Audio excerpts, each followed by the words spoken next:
When we meditate, we try and find a place with minimal external distractions.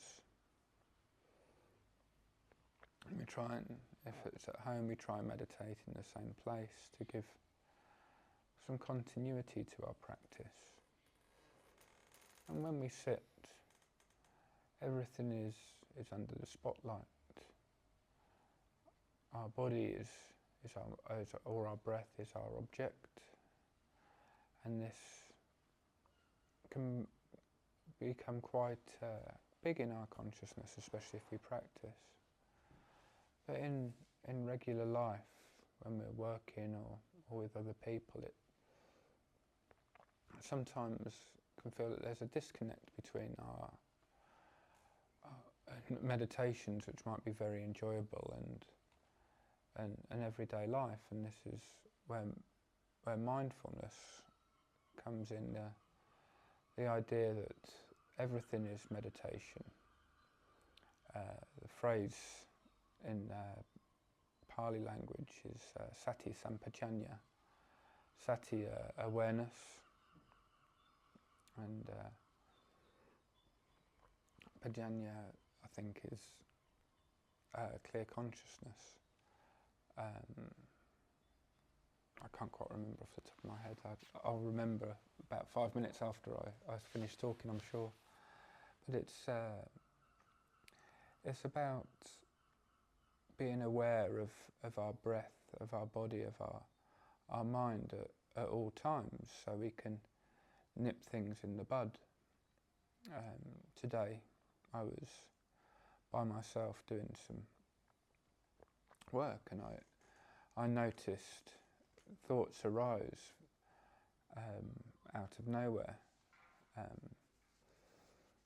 and I sort of labelled them like ego, like I was doing some decorating, and my mind said, oh, people will be impressed with this, or people will notice this. And I was thinking, oh, where is this coming from? This is coming from not only a place of ego, but of a place of, I'm not good enough as I am, I need to prove myself to these fictitious people who may or may not visit. These might be friends, but when they're in my head, they're just fiction. There was no one with me, but I was creating a fictitious friend based on a real person I know, and having that clarity of mind to see where these thoughts are straight away, and having the sense of humour to laugh at yourself, saying, oh, it's ego again, it's this. We can stop ourselves from being engulfed in thought and following damaging thought patterns. We could become obsessed with worry over things of, am I doing this right? Is this good enough? But if we nip it at the bud, it's not quite so hard to do. But it's just recognising it at the start, and that's where meditation can benefit. We are deliberately observing the natural breath, the natural body,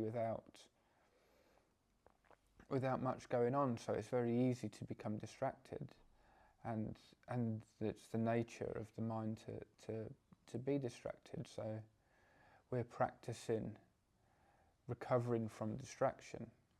It's easy to focus on something exciting.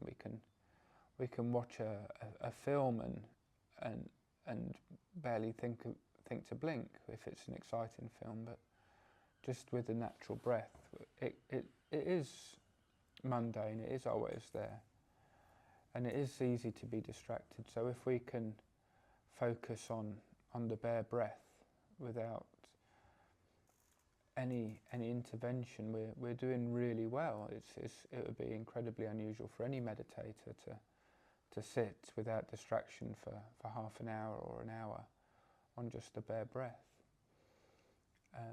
as opposed to